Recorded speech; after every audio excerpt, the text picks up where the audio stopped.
The phone was on the nightstand at 2:17 in the morning, and I would have ignored it the way I ignored everything in those days. Except I saw the name, Serafina Voss. Joel's Sarah. I hadn't spoken to her since the February morning we buried my brother in a cemetery outside Asheville, both of us standing in the kind of cold that doesn't care about grief, surrounded by 50 people I half knew and a hole in the ground that didn't seem big enough for everything we were losing. That was 14 months ago. In those 14 months, I had not returned a single call she made in the first 6 weeks, had not replied to the texts that tapered off by spring, had not been someone you would describe, by any reasonable standard, as a functional human being. I was Nate Calloway, 33 years old. I was a documentary photographer who had not lifted a camera in 14 months. I photographed things that were vanishing, ghost towns in Montana, the last working typewriter repairman in Memphis, a textile mill in Georgia, where 4 people still knew how to operate a loom that hadn't been manufactured since 1962. My job was to witness disappearance. I was very good at it. Until I became what I was documenting, I picked up the phone. Nate, her voice was careful. Not fragile. Careful. The way a person is careful when they've rehearsed the beginning of a conversation 40 times and is still not sure about the first word. I knew it's late. I know you probably almost didn't answer. I almost didn't, I said. I know. A pause. The kind that has weight behind it. I need to tell you something that's going to sound strange. I've been sitting with it for a while, and I decided the only way through was to say it directly. I sat up. The apartment around me was dark except for the blue-gray of a streetlight through the curtains. I hadn't changed the furniture since Joel helped me move in 4 years ago. The blue lamp he found at a Nashville flea market was still in the corner. I had not turned it on in 14 months. Joel made me promise something, Sarah said. Before he died, my chest went tight in a way I'd become intimate with, like 2 hands around something hollow. Okay, I said, because I didn't trust longer sentences. He made me promise that before I moved on, before I started whatever came next to me, I would find you first. Another pause, longer this time. His exact words were, "My brother is disappearing. Promise me you'll find him before he's completely gone." I didn't say anything for a long time. Outside, a car moved through the wet street. Somewhere in the building, a pipe settled. The whole city sounded like it was holding very still. Nate, I'm here. I'm not calling to upset you. I'm calling because I have a job offer in Portland. It's a good one. Designing public greenways, the kind of work I've wanted for years. I'd be leaving in 6 weeks. And I made Joel a promise. I don't break promises, even to people who aren't here to collect on them. Her voice was steady, but there was something underneath it, braced like a wall that knows exactly what it's holding. I've honored the easier ones. You were the last. I looked at the blue lamp in the corner. I thought about all the things I had not been willing to look at since February of last year. Coffee, I said finally. 1 cup. That's what I can offer right now. A quiet exhale. Tuesday at 10. There's a place on Lexington called Greystone. Good light. She knew I needed good light. She'd been engaged to my brother for 2 years. She knew things about me I had never told her directly. That was strange. That was also, I realized, exactly why I had spent 14 months avoiding her. I looked up Greystone after we hung up. Exposed brick, south-facing windows, the kind of place that ended up in architectural magazines, not because it was trying to be photographed, but because it simply was. Joel would have loved it. He had always been better than me at finding the places that earned their beauty without announcing it. I didn't sleep again that night. I lay on my back in the dark and thought about my brother. Joel Calloway had been 36 when the cardiac sarcoma found him. A high school biology teacher in Asheville, JV soccer coach on the side, keeper of a running list of documentaries he wanted to watch with me that we never quite got to, because I was always somewhere else, Malawi or rural Kentucky or southeastern Utah, pointing a camera at things that were ending. Joel was the kind of man who sent birthday cards 3 days early, who remembered your coffee order from 2 years ago, who called on a random Thursday just to ask how the light was, wherever you were standing. He was diagnosed 11 months before he died. He told me on a phone call on a Tuesday in March while I was in a diner outside Flagstaff eating pie I didn't taste. I drove to Asheville the next day, stayed 2 weeks, then left again, because being there was unbearable, and being away was unbearable, and I chose the unbearable I could photograph through. That was the thing I would not say to anyone. I kept leaving. And Joel never once made me feel like a man who was abandoning his dying brother, which somehow made it worse. The grace he extended me made the debt heavier, not lighter. Sarah was at a table by the window when I arrived at Greystone on Tuesday. I was 7 minutes late because I sat in my car across the street for those 7 minutes, telling myself I was going to leave. I was a bad person who left when things got hard. This would only confirm it. She looked up when I came through the door, and for a half second I had to recalibrate everything I'd been carrying about who she was. Serafina Voss was 34. Dark brown hair cut shorter than I remembered from the funeral, close to her jaw. She wore a grey work jacket with a small dirt smudge on the cuff she clearly hadn't noticed. She was a landscape architect who redesigned dead municipal spaces. Parking lots turned into pocket parks, flood channels into creek corridors, abandoned lots into pollinator gardens. She turned the places people had given up on into places people wanted to be. I knew this from Joel, not from her. She looked like a person who was managing, not someone who had healed. Someone who had looked at the distance between destroyed and functional, and walked it, every day, on purpose. You look terrible, she said, before I'd sat down. Good morning, I said. I mean it kindly. I don't think those two things are compatible. They are when the alternative is pretending you look fine. She slid a coffee across the table. I order for you, Joel said black. No sugar, no exceptions. Joel was right. He usually was. There it was. The half-second pause after saying his name. The quick recalibration in her expression that I recognized because I did it too. Sit down, Nate. I'm not going to bite you. I sat. The coffee was La Colombe, whole beans ground on site. I could tell by the bloom on the crema. Joel would have made some comment about me being insufferable about coffee. I almost said it out loud. I didn't. I want to tell you something before we get into why I called, Sarah said. She folded her hands on the table. They were capable hands. The hands of someone who worked in soil and blueprints, and things that required sustained effort. I'm not here to make this hard for you. I know you've been in a difficult place. I know you pulled away after the funeral, and I know that wasn't about me. I've made my peace with it. What I haven't made peace with is breaking a promise to the man I was going to marry. I wrapped both hands around my cup. He really said that.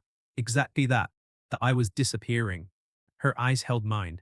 He said it more than once. He said, and I'm quoting directly, because he was very specific when it mattered, Nate photographs things that are disappearing because he understands them from the inside. I've been watching him disappear for years and never figured out how to stop it. Maybe you can. The room felt very quiet.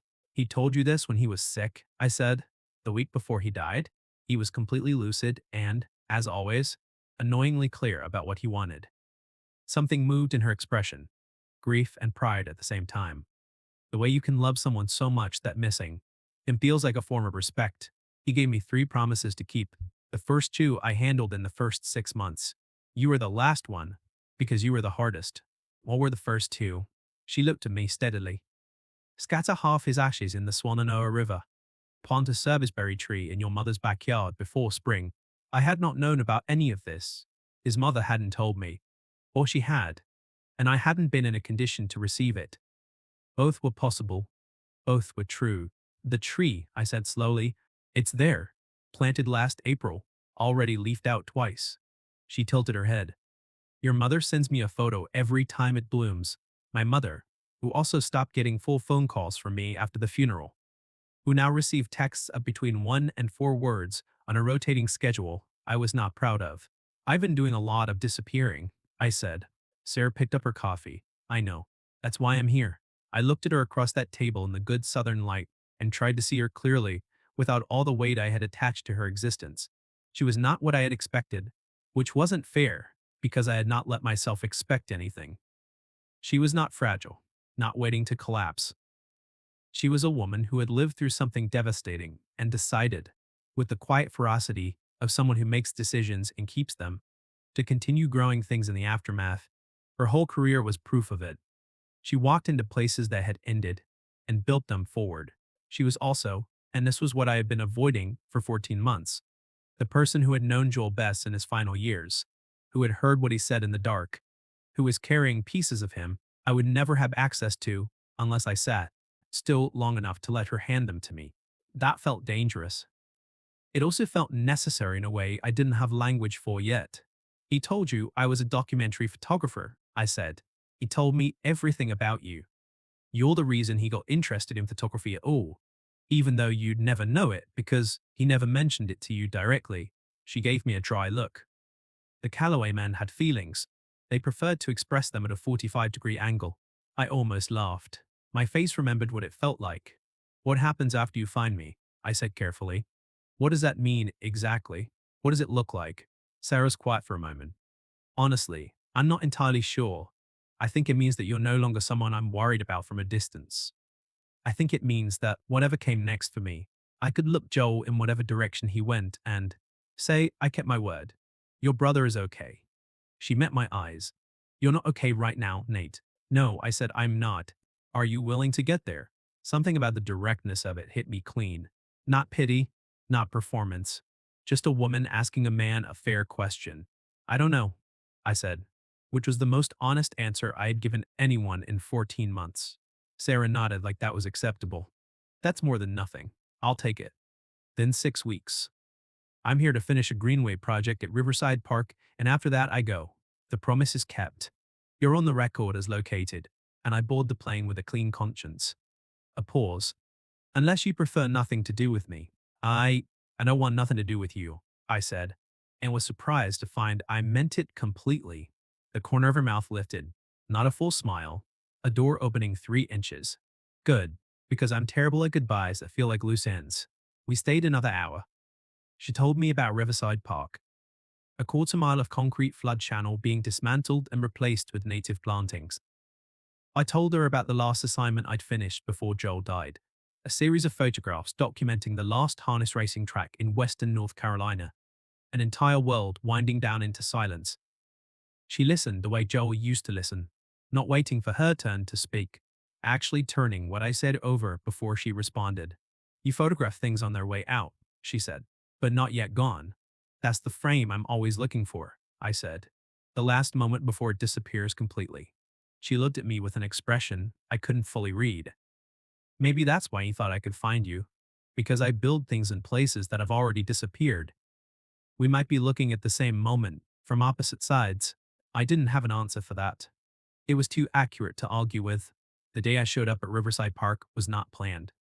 I was walking because walking was the only movement that didn't require me to pretend I had a destination. And I ended up at the river path, and she was there, in her gray jacket with a rolled set of plans under her arm, in conversation with a Parks Department official who looked skeptical of everything she was proposing. I watched from 20 feet away.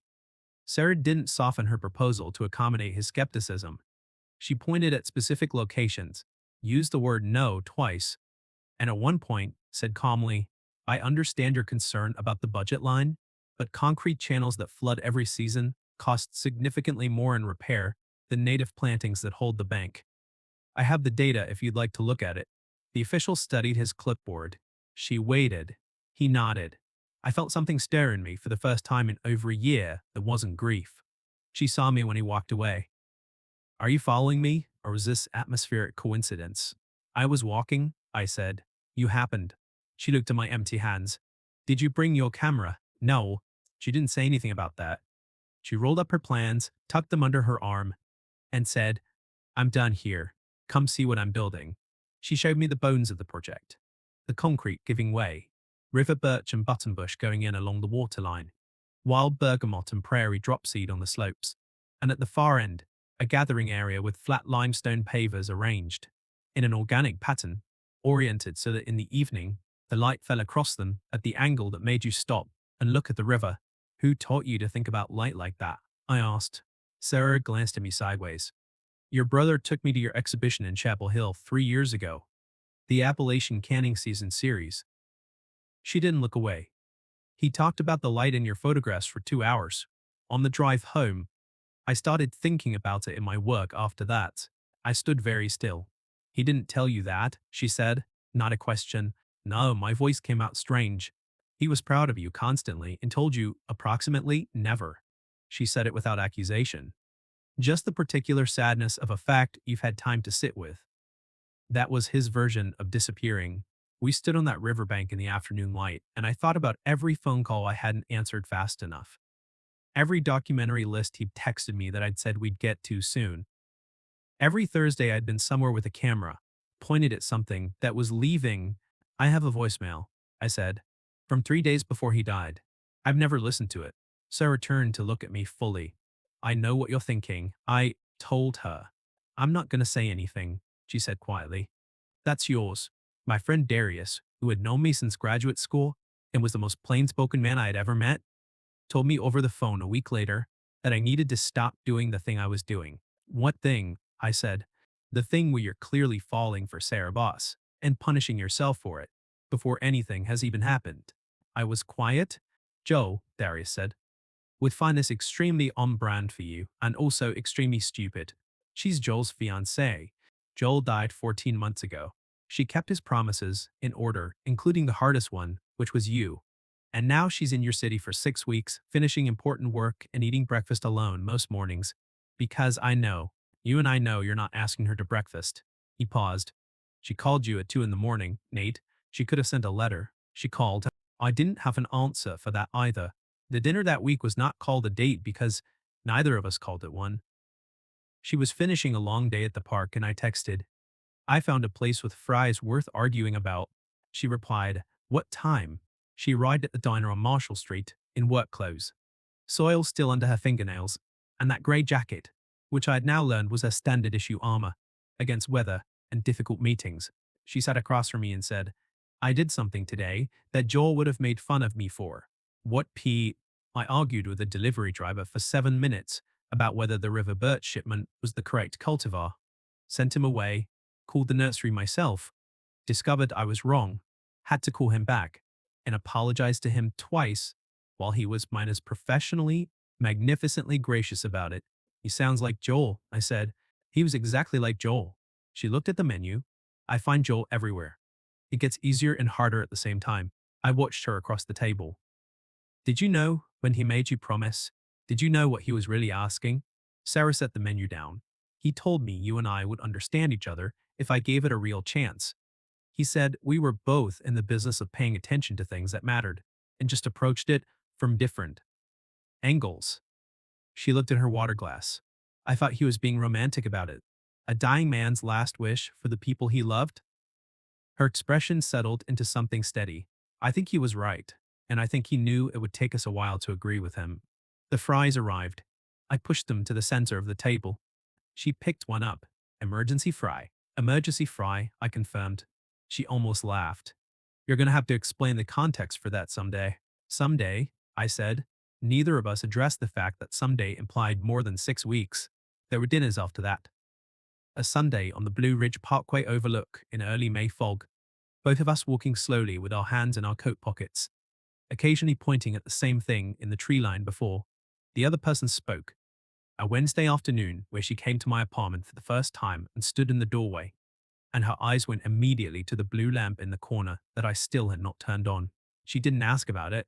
She looked at it for exactly the right amount of time, then said, nice place. It was better 4 years ago, before I let it go quiet.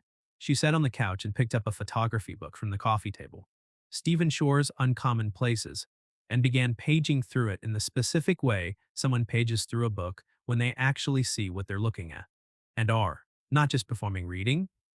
I sat in the chair across from her. For the first time in 14 months, the apartment did not feel like a place where something was missing. It felt like a place that was waiting.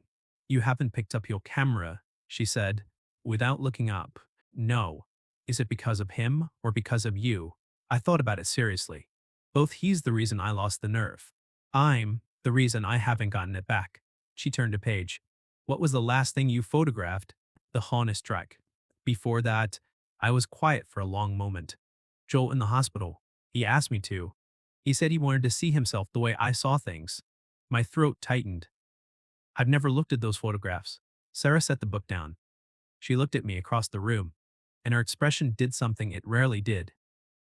It opened completely, without management, without the clean armor she wore in the world.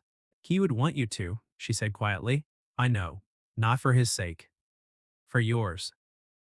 Because you witnessed him, and you were the right person to do it. A pause.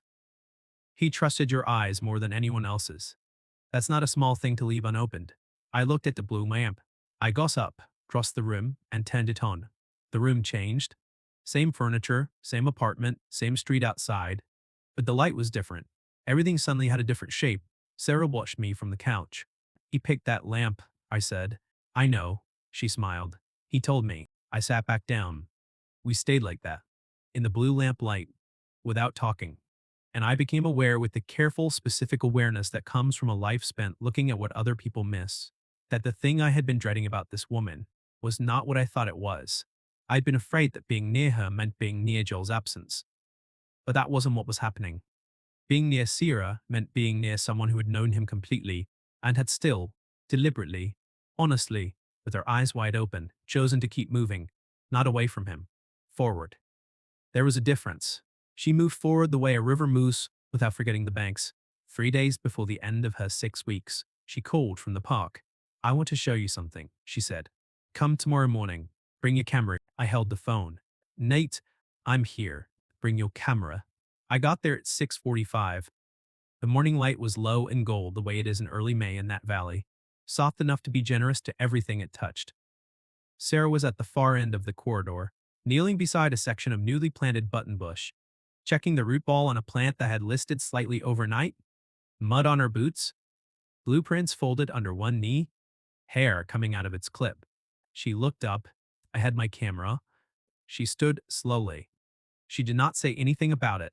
She pointed at the light hitting the surface of the river through the new plantings. I raised the camera. The frame I found was this. The edge of the new plantings meeting the old concrete, native grasses already softening the boundary between what had been and what was growing. The river light breaking through in pieces, and Sarah in the far left corner, one hand still in the soil, her face turned slightly toward the water. I took the photograph. Then I kept taking them, because once I started, I remembered what it felt like to look through the lens at something that mattered and trust my own eye completely.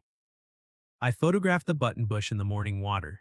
I photographed the limestone pavers, where the concrete surrendered to the riverbank. I photographed a single wild bergamot plant, 3 inches tall, coming up through the ground where there had been concrete. 12 months before, later, Sarah sat next to me on the limestone flat and we looked at the frames together on the small camera screen. There, she said, stopping on one, the frame with her in the corner. I know, I said. What do you see? I thought about it. Someone building on the edge of something that already ended, not mourning it, just making room for the next thing. Sarah was quiet for a moment. Then Joel described your work the same way. Once he said you photographed the last moment before loss is permanent. But what people actually see in your pictures is that it's not too late yet. I set the camera down. He was right about us, I said. Her shoulder was against mine. Neither of us moved. He was right about most things, she said, annoyingly. So I waited until she looked at me. I'm not asking you to stay. I'm not going to be the thing that pulls you away from Portland. I held her gaze, but I'm also not ready to pretend that these 6 weeks were just a promise being kept. She looked at me for a long time. The river moved beside us. A great blue heron landed 20 feet away and stood in the stillness the way herons do, like they were always exactly where they intended to be. He knew, she said quietly. I think so too. That makes it complicated. It was already complicated, I said. I think complicated is just the entry requirement for anything worth doing. Her mouth curved. You sound like him. Is that okay? She thought about it honestly. The way she did everything. Yes, then Portland isn't permanent. It's a project. Projects have durations. How long? Then 18 months, maybe 24. I looked at the heron. It was absolutely certain of its location. 18 months is not across the world. No, she agreed. It's not. Neither of us said anything else about it then. We didn't need to. There are things that get decided in the space between two people without ever being spoken. And both people know, and the knowing is enough to steady the next step. She left on a Friday. I drove her to the airport. 2 suitcases, her old plans, and a small rooted cutting of river birch from the riverside corridor, carefully wrapped for travel. Going to Oregon, regardless of what the TSA thought about it. At the security line, she turned around. You're going to look at the photographs, she said, from the hospital. I know. And the voicemail? My chest tightened, the way it always did. Yes? He loved you without conditions, she said. Whatever he says on that voicemail, go in, knowing that. She picked up her bag. I thought about reaching for her hand. I thought about Joel, who had loved both of us clearly enough to arrange this from a distance he couldn't return from. I reached for her hand. She held it for a moment, squeezed once. Like she was the one deciding when to let go. She always was. Take the photograph. That's not too late yet, she said. Then she turned and walked through security. And I stood there with my camera bag over one shoulder and the specific weight of a man who had just decided to stay. I drove home slowly. I went to my apartment. I turned on the blue lamp. I opened my phone and I found the voicemail. Joel's voice. Raspy. Warm. 2 weeks older than the last time I'd heard it in person. Hey, it's me. I know you're bad at listening to these, so I'm keeping it short. A sound that might have been a laugh. I need you to stop disappearing. I know you don't think you are. You think you're just traveling? But there's a difference between going somewhere and leaving. And I've been watching you do the second one and not saying anything because I didn't want to make your life harder. A breath. I'm saying it now because I'm running out of Thursdays to call you on. Stop leaving. Nate, find somewhere you want to stay and take a picture of something that's still here. A pause, longer. I love you, man. Don't disappear. I sat in my apartment with the blue lamp on and I let it move through me. All of it. 14 months of it. The way a river moves through a landscape it is known for a long time, reshaping things gently and without apology. Then I opened my laptop. I looked at the photographs I had taken of my brother. He looked like himself, tired and clear-eyed and entirely present, which was its own kind of answer to everything I'd been afraid of finding. He was not diminished. Was the same man, looking at my camera, with the same particular trust he had extended to me since we were boys, since long before either of us knew what to do with trust. He looked like a man who expected his brother to be okay. I opened the Riverside Park photographs next. The button bush in the morning light, the limestone flat, the wild bergamot coming through the concrete, and the frame with Sarah in the corner, one hand in the soil, her face turned slightly toward the river. I looked at it for a long time. Then I sent it to her. She wrote back 2 hours later, from somewhere over Nevada, a single line. Not too late. 3 weeks after that, I booked a flight to Portland. Not to ask her to come back, not to change anything she had chosen, just to see what she was building next. In a new city where the dead spaces were different shapes, where I didn't have a frame yet and didn't know the light. Joel's 35mm camera was in my bag.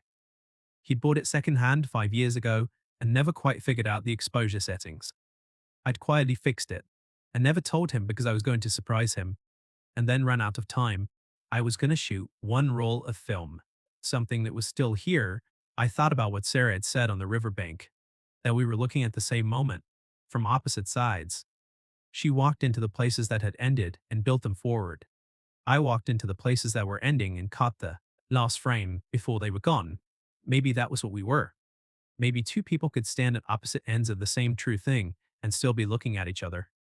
Maybe Joel had known that long before either of us had the courage to look. When the plane landed in Portland, I turned my phone off, airplane mode. A message from Sarah was already there. I'm at the new site. Bring your camera. I need someone who can see the last moment before it changes. I got off the plane with Joel's camera in my hand and walked into the terminal. And for the first time in longer than I had words for, I wasn't photographing a disappearance. I was arriving.